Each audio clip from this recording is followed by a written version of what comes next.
chatter around the ethanol blended fuel E20. There's a lot of misconceptions, misinformation as well.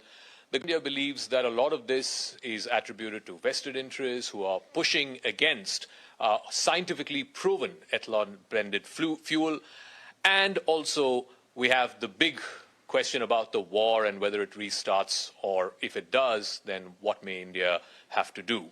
I'm now joined by a very special guest on this special edition of Frankly Speaking, the Minister for Petroleum and Natural Gas, Hardeep Singh Puri. Thank you very much for joining us on Times Now. Let's talk about this much talked about ethanol blended fuel E20. You and your ministry firmly believe that this whole thing is, misinformation, misconception. Why are you not able to sort of convince the Indian public that there's nothing wrong at all with E20 ethanol blended fuel? First of all, Zaka, thank you very much for having me on your show. Let me start straight away with a point of disagreement.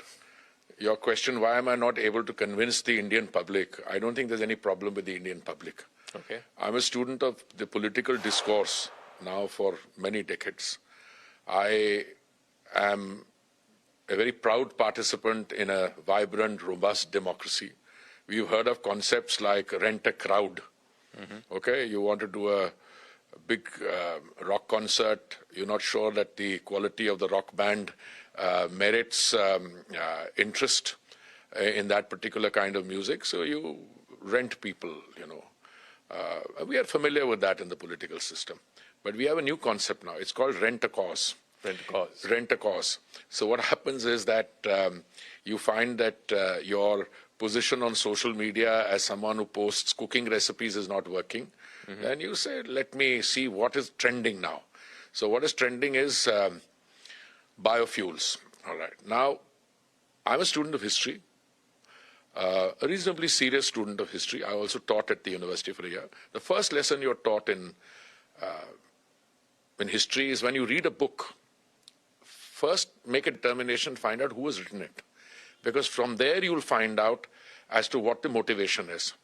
I mean, the medieval emperors always wanted their populations to believe that they were benevolent, they were supporters of art, culture, literature. So they would hire scribes to write how benevolent the emperor is. What has happened now is that if you look at this so-called controversy, I give you what I call a watershed date. The world before 5th June and the world after 5th June. First, let me give you the history of ethanol blending. It's not today. It's something that started, Zaka, 100 years ago. Mr. Henry Ford introduced ethanol fuel in the first motor car, which was, I think, 1890 or 1900 and something, 100 years ago. And it ran on ethanol. You had aeroplanes running on ethanol. You had biofuels. You had, SAF made from ethanol. You had racing cars use ethanol. It's nothing new. Let's come to India. I think the first ethanol policy enunciation was made sometime in 2001. And I think in 2004, a certain target was set. I recall that when I was sent as India's ambassador to Brazil in the year 2006, I went there in January 2006, Brazil already had 20% biofuel blending, and you could even on a given date fill up your tank with more. Today, Brazil is going from 27% biofuel base blending to 32%. Some of the criticism which is coming from this rented crowd. When I said to them the other day, I didn't even name anyone. I said, there's a lot of misrepresentation. I didn't even say anything stronger than misrepresentation. Minister Puri is accusing we, the people of India, as liars. I never said anything like that. Look, there is something called science. There is something called scientifically tested.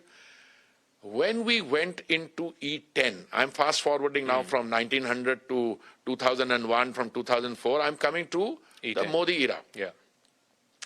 In the year 2014, when the Honorable Prime Minister assumed this thing, it was very clear, even then as it was for 10 years earlier, it was clear to his predecessors also, that India needed to go down the road of biofuel blending for several reasons. For transitioning to cleaner, environmentally sustainable fuels, for helping our agri-economy, for removing your dependence, not lessening, I can't say you can't Yeah, remove, of course. lessening it on imports, and a variety of reasons. When we did 10% blending and when we did 20% blending, Zaka, we've saved 1,90,000 crores on foreign exchange. Now, you said in the preambular part of your introduction, you said we should discuss ethanol and the Hormuz crisis. Let me take the liberty of taking the Hormuz back into ethanol. If we did not have ethanol blending, do you know how much more Crude we would have had to buy? My very efficient research team has given me, we would have had to buy 309.98 lakh metric tons more crude. If it were not for ethanol. If it were not for ethanol. Okay. Okay. Now I ask you something. I'm really doing. Look, do you know how much of carbon dioxide emissions we saved as a result of this blending? 931.502 lakh metric tons. It's a huge amount. Okay, now let me put that aside. Apart from that 1,90,000 crores that we've saved, how much have we given to the farmers? 1,40,000 crores on account of the blending thus far. Now tell me, somebody makes the asinine argument, and I'm using a strong word, asinine argument, that you should be selling it even cheaper. Hey, wait a minute.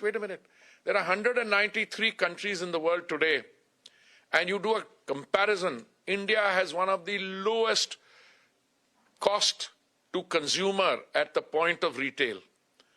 If you look at comparison of 4 years, 22, I'm taking the month of May 2022 to May 2026. Yeah. And I did the comparison a few days ago, therefore the end May figures were available. India is the lowest country for increase after Japan. Of retail prices. Of retail prices after Japan. In terms of increase, all right. Prices in India actually have come down over a 4-year period. All right, now this guy says you should sell it cheaper. That's precisely the point I'm making. On 5th of June, Mr. Gadkari and I, my honorable senior colleague, on World Environment Day, we launched something called E85.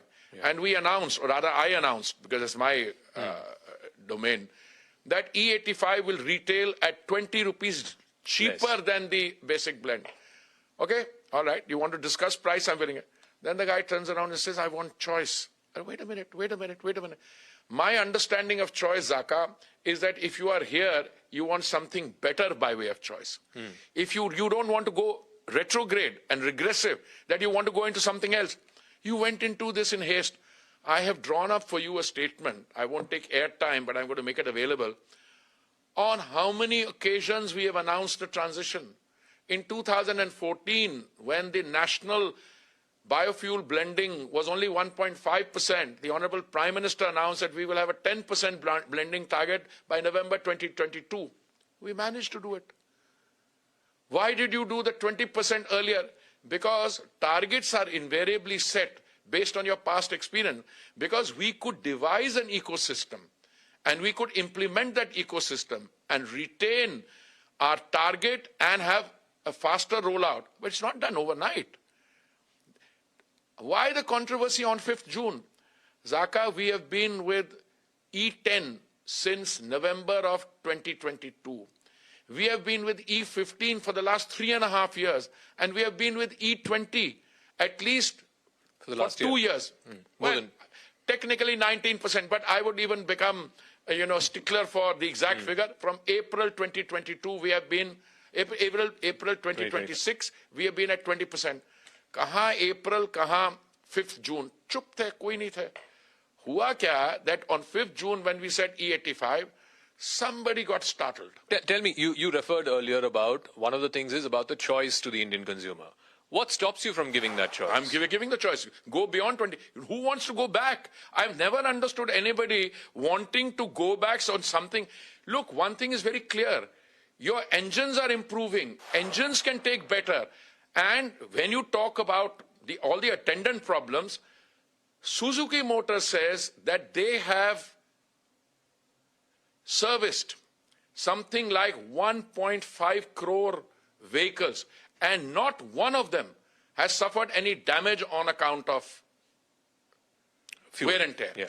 So choice means what? Choice can mean greater efficiency. It can mean more sustainability, etc. So we are willing to give the choice, but we are willing to give the choice which is not inferior, which is superior. A choice which gives you a better this thing. You know, you started the interview by saying so much of, anxiety. There is no anxiety amongst people. If you drive on the roadside, petrol pumps are full. Cars are this thing. We went through a major crisis, and since you wanted to talk about that, at no stage did any of our 107,000, we have 107,000 retail stations, not one of them had a dry out. Okay. And by the way, passing the cost on, a cylinder of LPG should cost 1,600 rupees, and we sell it for 942. So we are passing on the benefit of whatever it is, and then we compensate the OMCs for. Conference by the automobile manufacturers. Some opposition parties are asking, why don't you show their letter of consent before you switch to fuel E20 from April 2025? Every manufacturer has to give in writing that we are okay with this. We are not tested. there yet. No, we are not there. No, E20. The one. No, you said E20, but the halla is that E20, yeah. E20 we have been for 2.5 years. Yes. So which letter of consent are we talking? So when you switch to E20 from April 2025, why don't you make those letters of consent by the manufacturers public to the people of India? The manufacturers bring out models. We don't tell them to bring out models. Those models are available in Germany and Japan and in Brazil. So letter of consent, this is not a social contract where you're getting married to somebody and said, I am not aware of this thing. There's something called a warranty. The warranty is given by the company. The manufacturer, and he has given the warranty. No, there are also concerns. My car has an E10 stamp. No, that's not if you fill E20 fuel, it doesn't work. No, that's again. The manufacturer is not willing to give the warranty. No, it's absolutely false. Okay. Absolutely false. Warranty is to put it in layman's terminology, is like a guarantee. Yeah. That if anything goes wrong to your product, you will take it back. Yeah. If you buy, let's say, a gramophone, well, up to 1 year, they will guarantee it. 2 years, they'll guarantee it. After that, they will repair it, provided you don't put somebody else's parts in it. Yeah. There's no issue on the warranty. Insofar as insurance is concerned, somebody tried to spread misinformation. Again, I choose a word very carefully, that they will not honor the thing.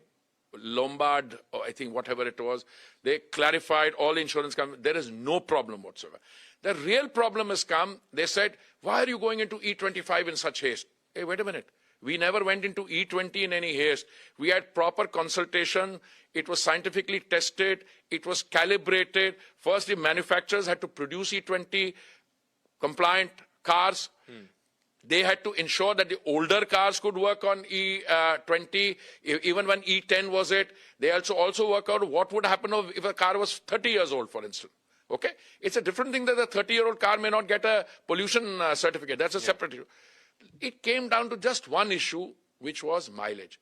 And on mileage, it was established that the total decline is about 3% or so, or slightly more.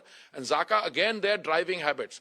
You and I, you because you're much younger, I and me, given the same model of car, we can be doing the same distance. One of us may be more responsible in terms of driving at a constant speed, keeping the mileage up. Otherwise, you do zigzags, where some of my drivers do, overtaking from the left, suddenly braking, accelerating. That's not conducive for my case. There was a guy who gave an interview, and somebody mentioned his name. I got Engineers India to contact him. I said, you've given this interview and you've talked about mileage. He didn't want to have the discussion further. He said, wo to generally baat kar di. Because we said, please let us know which is the car model that you've got. That's why when I was being grilled by one of your colleagues, I said, what car do you drive? Then I asked him, have you experienced any loss of mileage? He said, none whatsoever. And I gave you my own experience of a car which was more than 12 years old. But you do admit there will be a 3 to 5% drop in mileage. It can be. But it's not due to ethanol only. It is due to driving habits. Yeah, X number of factors. What would you say to those people who say if there's a 3 to 5% drop in mileage, why don't you give us a 3 to 5% cheaper version of the fuel? That's what you're getting. That's what you're getting. But the price is still the same. No. I'm paying Please. still the same at the retail pump. No. If you were to link and establish a coefficient between mileage and price at the pump, you would have utter chaos. This price is low. Today we are selling fuel to the world, amongst the world, at the lowest price. And we are selling it because the ethanol procurement price is set once in a year. Let me give you the prices. It's a very interesting comparison. We have different feeds.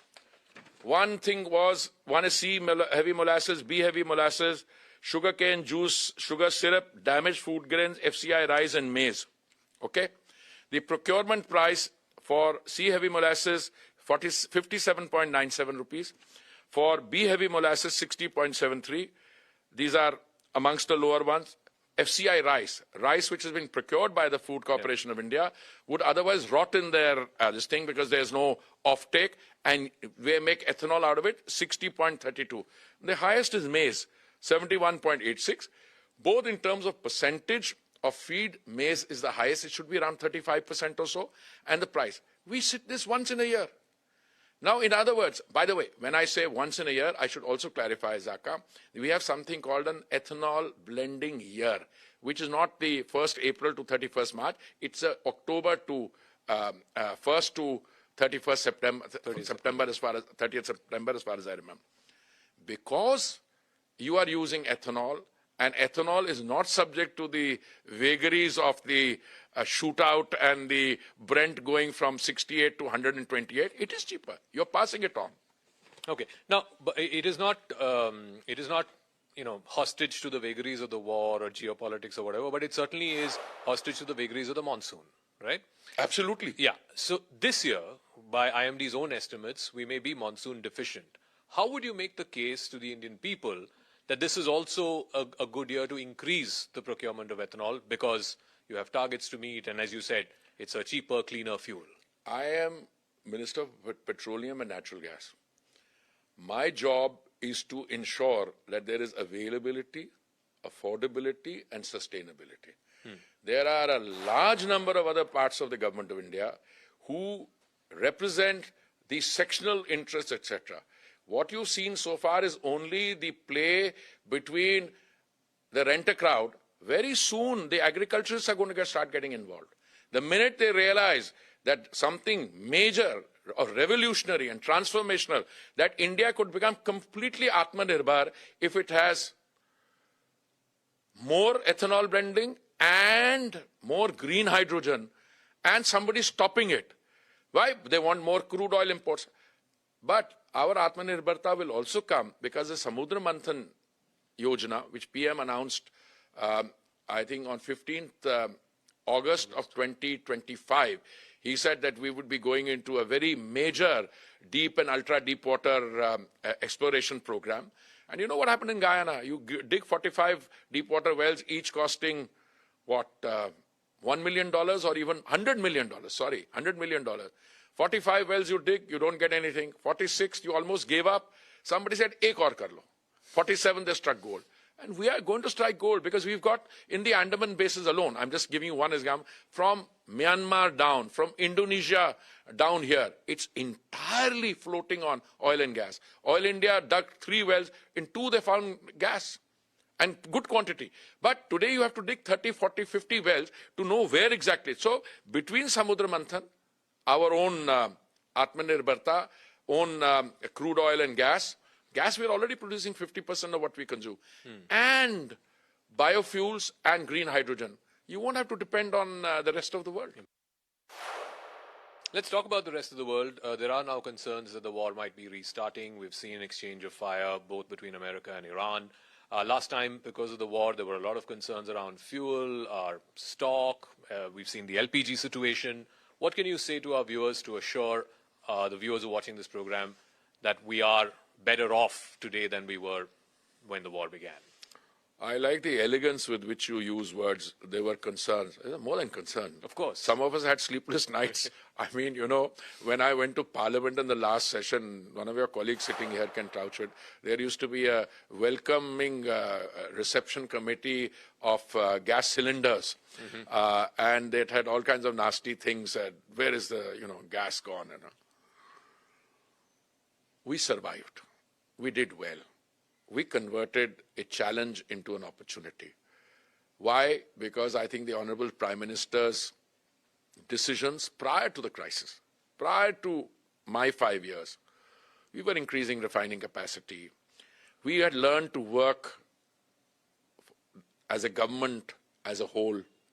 We had learned to take tough decisions. We had learned not to shy away from taking tough decisions, and we did well. But since you did use the word concern, I was never concerned about crude oil.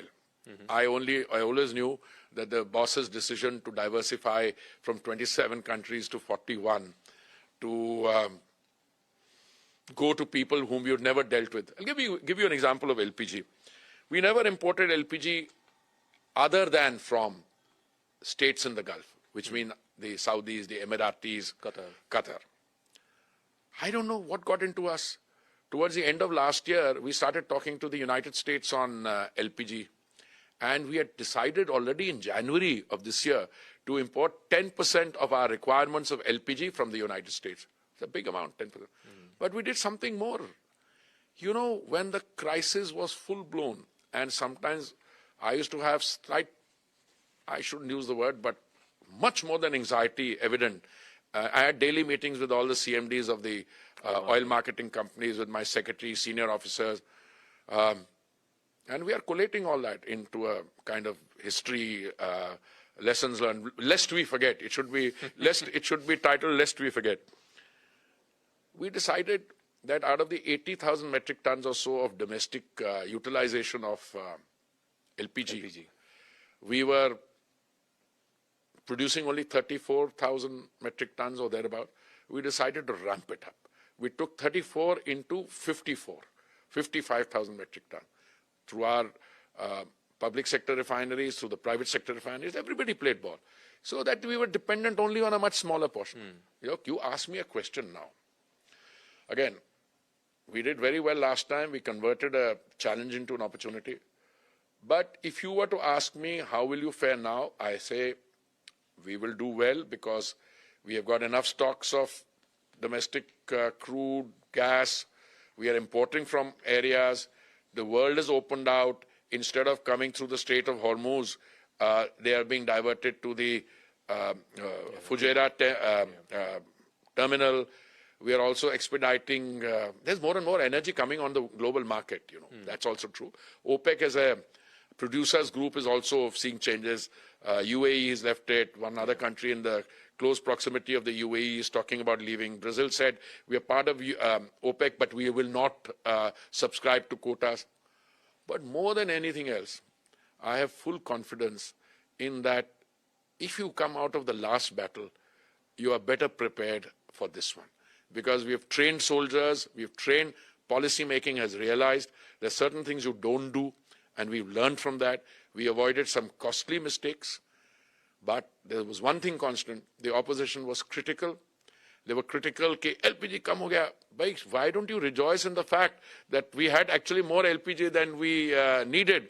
Why don't you rejoice in the fact that we were a good citizen, global citizen?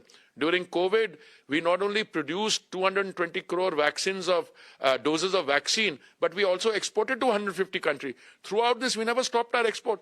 Why are you exporting? Arey bhai, we will import. If I stop my exports and somebody else's survival get affected. Nobody stopped their exports to me. It's only when the route got affected. Laka, with cautious optimism, I say, of course, let me reiterate the statement I saw from the Ministry of External Affairs, the statement I saw from others, that we are all anchored in the hope that this will be short-lived, that they will return back to negotiation. And if the thing does not become, going into timeless infinity, yes, we will survive and we'll do well. And hopefully next time in Parliament you won't have cutouts of LPG cylinders. Unlikely. They'll find something else. They will probably find something to look like what is called ethanol. Okay. And so, but E20. the credibility loss of these people is such that when they talk about this thing, when they say it should be cheaper, we have to tell them it is cheaper. I mean, what do you want to compare it to? I mean, you look at the increases in petrol prices in our neighborhood, you look at it elsewhere.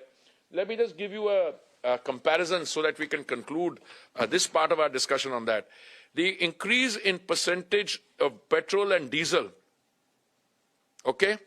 In Pakistan, petrol and diesel went up by 39.77% and 63.18%, neighboring country. In Germany, it went up by 19.05% and 10.04%. In France, it went up by 17.74% and 19.23%. In Bangladesh, it went up by 42.69% and 26%. Where did it happen in India? It came down. If you take the 4-year comparative period, why did it come down? Because the Prime Minister reduced central excise duty.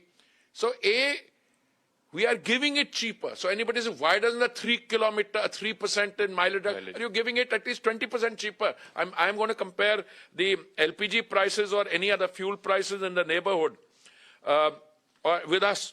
It's not only cheaper, it is much cheaper. So any discussion that there is 3 to 5% loss in terms of mileage is more than compensated. And the reason for that is that ethanol is only, price of procurement is only set once a year. And it is not vulnerable to the vagaries of the global conflict. Thank you very much, Thank you, Minister Zaka. Puri. Thank you very much for joining us on Frankly Speaking. Thank you.